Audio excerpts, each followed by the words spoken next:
Well, it is one of our leading stories this Tuesday. These marches on the streets of KZN, all in support of the Provincial Police Commissioner, Nhlanhla Mkhwanazi. His accusations about political interference in the SAPS led to the subsequent decision by the President to place the Police Minister, Senzo Mchunu, on special leave and to launch a judicial inquiry looking into these very serious allegations. Let's bring in Professor Nirmala Gopal. She's a criminologist and security expert at the University of KwaZulu-Natal. Prof, it's good to talk to you. Thank you for coming on. It's incredible to see the kind of support, particularly today, by all kinds of organizations, civic society organizations, just residents of Durban, all in support of Mkhwanazi. Has he made that much of a difference in the province? Good afternoon, Michelle. Good afternoon to your viewers. And thank you for having me on your show. Yes, of course, I think it's really heartwarming to observe the way in which residents or citizens of KwaZulu-Natal have come together in support of General Mkhwanazi. And I think for me, besides the fact that we're seeing the kind of support that they are actually affording him, and I think largely, of course, based on the fact that they believe they trust him. They trust the way in which he has implemented crime prevention strategies, etc., in KwaZulu-Natal. But I think the bigger picture, Michelle, is the fact that the province of KwaZulu-Natal is coming together so beautifully. And I think in the interest of, in preparation for any bigger unrest to come in KZN, I think what we are doing at the moment is showing that we will be loyal to each other in the first instance. A very different picture to what we saw in 2021, right? When we think back to the unrest of July 2021, it is July now, and the picture has changed so drastically. It's an incredible thing that Nhlanhla Mkhwanazi did now just over a week ago, making these really bold statements, and I'm sure you'll agree these are not statements he would have made without some serious and credible evidence, but he had a real sense of the kind of risk he was taking, just given the kind of security he had around him at the time.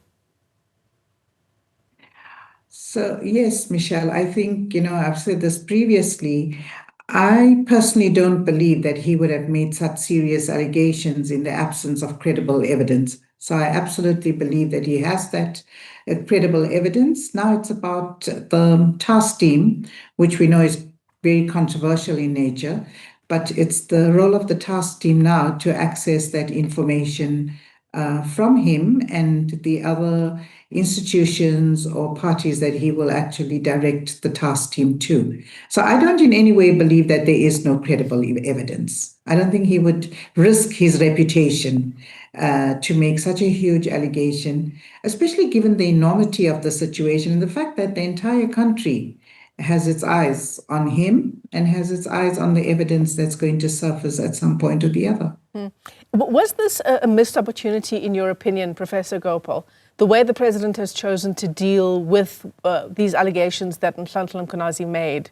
Was it a missed opportunity for the President to really delve deeply into the rot in the SAPS, whatever that might look like? Some say, put the entire department under administration.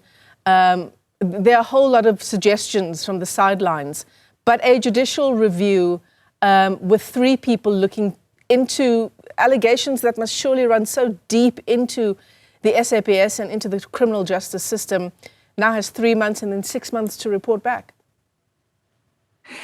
So, Michelle, I think there's 2 schools of thought on this. If we look at what the popular conversation or narrative is, the citizens of the country, and I think they've already spoken, they don't believe that what the President has done is appropriate. They don't believe we're listening to voices that say that the President has not been decisive.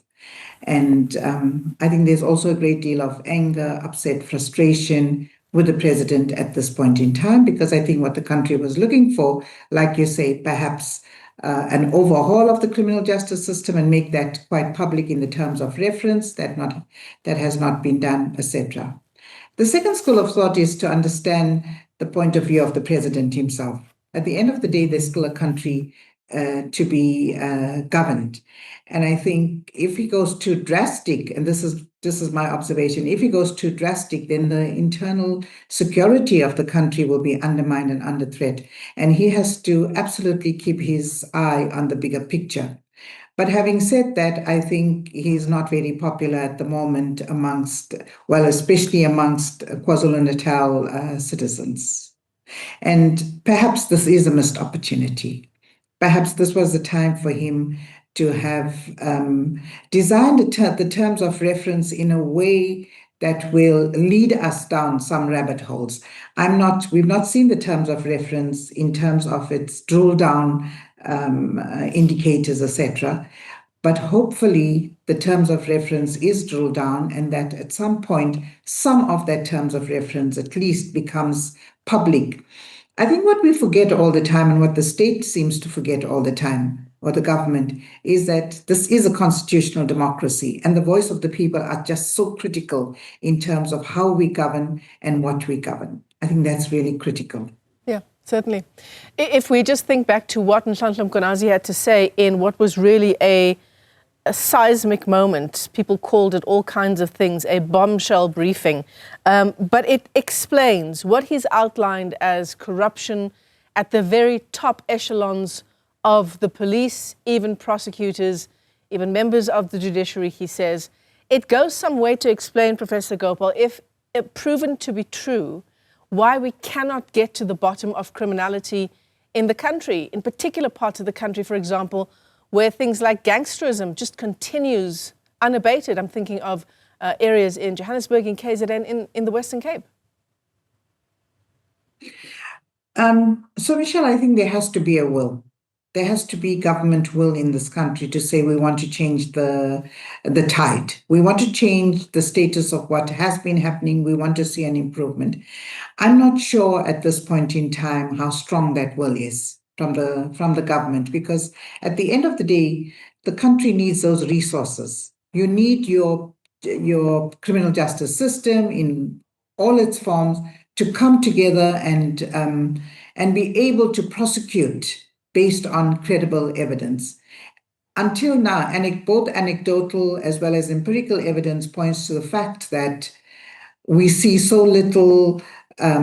The prosecution rate is so low, the sentencing, the conviction is so low at this point in time in South Africa, especially for high-profile crimes like organized crime, crimes or drug dealing, for example. And we know the impact, the socioeconomic impact that the use of drugs has on the Western Cape, on residents of the Western Cape or areas of Gauteng, etc. So for me, it is about, does this government have the will to change the status quo?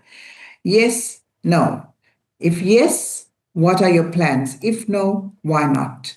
And I think therein lies some of these allegations of, is it fueling the agendas of some of our own politicians or high-level, high-profile police officers or members of the criminal justice system, etc.? And I think these are very important questions that people are asking, and it's absolutely important for our government at this point in time to listen to those questions and find a way in which they actually test that. I mean, I think something that we don't do well in South Africa, especially since we are a democracy, is that we don't do public polls.